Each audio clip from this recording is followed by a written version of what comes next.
ఒక భోగిని పరిచయం చేస్తా, ఆ తర్వాత ఒక యోగిని పరిచయం. ఏ రా దా అప్పుడు వస్తుంది అది.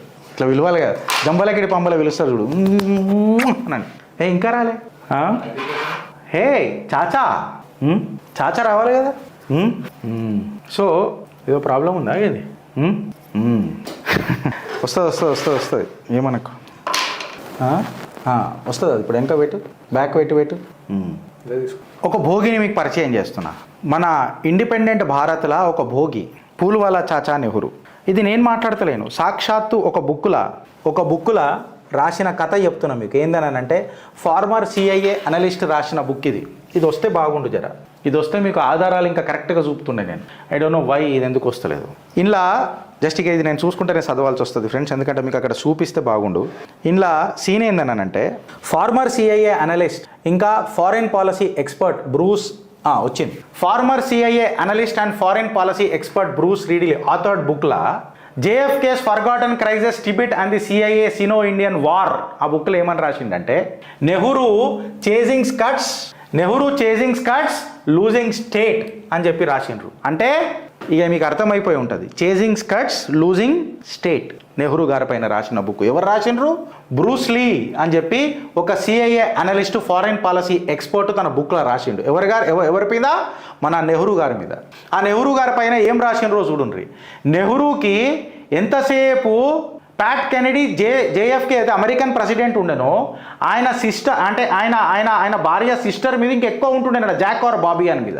Nehru seems to be more interested in Jacqueline Bouvier Kennedy first lady of US than the president. అంటే ప్రెసిడెంట్ గారి భార్య పైన ఇంట్రెస్ట్ ఎక్కువ ఉంటుండే ప్రెసిడెంట్ కంటే అని చెప్పి నేను అంటలేను, బ్రూస్ లీ గారు సిఐఏ అనలిస్ట్ రాసింది. ఆ ఫోటో సెంట్రల్ హాల్లో పెట్టుకున్నాడు ఆయన. ఇది ఆధారాలతో పెడుతున్నాను.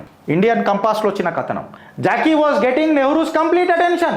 Nehru is deeply in love.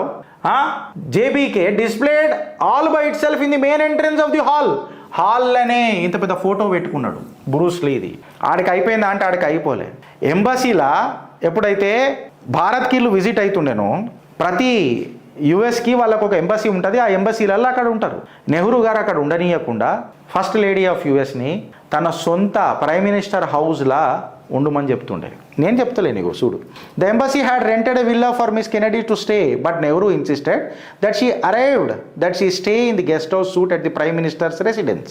దాని తర్వాత సాక్షాత్తు ప్రెసిడెంట్ జాన్ ఎఫ్ కెనడీయే మాట్లాడిండు. ఏమన్నానంటే ఏమని మాట్లాడిండంటే అసలు వైట్ హౌస్లో పెద్ద యోగి ఉన్నారని అనుకుంటాం కానీ భోగి పెద్దగా ఉన్నది నాకంటే, నా వైట్ హౌస్ కంటే ఎక్కువ నా భార్య మీద ఇంట్రెస్టెడ్ అని చెప్పి రాశారు. దాని తర్వాత ఎడ్వినాతోని జరిగిన ఎడ్వినా మౌంట్ బ్యాటన్తోని ఈ సంఘటన అందరికీ తెలిసిందే. Edwina Mountbatten or to that matter మన మౌంట్ బ్యాటన్ ఎవరైతే ఉండనో తన భార్య ఎడ్వినాని యూజ్ చేసి కాశ్మీర్ని ఇన్ఫ్లుయెన్స్ చేసే ప్రయత్నం చేసిండ్రు అని చెప్పి క్లియర్ కట్గా ఈ బుక్లో రాసిండ్రు. డాటర్ అండ్ ఎంపైర్ అని చెప్పి ఒక బుక్లో రాసిండ్రు. సీజన్ 2 ఆఫ్ ది పాపులర్ క్వీన్లా అది ఇట్లా మీరు చూస్తే లార్డ్ మౌంట్ బ్యాటన్ ఎలిజబెత్తోని అక్నాలెడ్జ్ చేసిండు, ఒప్పుకున్నాడు. దీన్ని బట్టి చూస్తే మనకు అర్థమైంది ఏంది ఫ్రెండ్స్? ఏందనంటే ఎడ్వినా ఇన్ఫ్లుయెన్స్ వల్ల మనం కాశ్మీర్లో ఏం పోగొట్టుకున్నాం అంటే సాక్షాత్తు పూల్వాలా చాచా నెహ్రూ స్వతంత్ర భారతదేశంలో ఫస్ట్ హనీ ట్రాప్ అయిన విక్టిమా కాదా? మీ కమెంట్ రూపంలో నాకు చెప్పండి. ఆలోచిస్తారా లేక అనుభవిస్తారా? ఇది జరిగింది అని చెప్పి మనం మాట్లాడితే మీకు ఇప్పుడు ఒక యోగిని పరిచయం చేస్తా. ఆయన పేరు మన శంకరాచార్య స్వామి నిశ్చలానంద.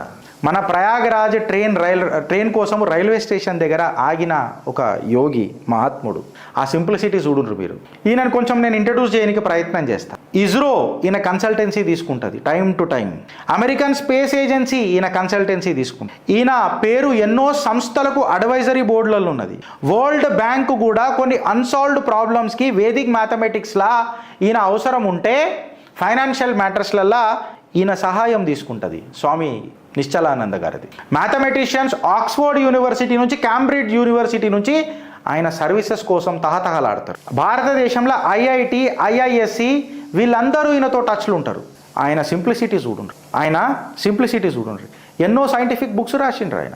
ఇది నా సాధువులు సంతులు తపస్సులు నా సనాతన ధర్మ నమ్మే సోదరులు నమ్మాల్సిన విషయం. ఒక యోగిని పరిచయం చేసిన ఒక భోగిని మీకు పరిచయం. ఇలా రంగరాజన్ గారి పైన దాడిని కూడా మనం తీవ్రంగా ఖండించాలన్న గిరీష్ అన్న అంటే ఖచ్చితంగా ఖండించాలి. ఆయన నిజంగా చెప్పాలనంటే ఇవాళ జీతా జాగ్తా సమతామూర్తి. మనకు ఒక దళితుడిని భుజాల మీద ఎక్కించుకొని ఈక్వాలిటీని ప్రపోజ్ చేసిన ఒక నిలువెత్తు నిదర్శనం మన రంగరాజన్ గారు.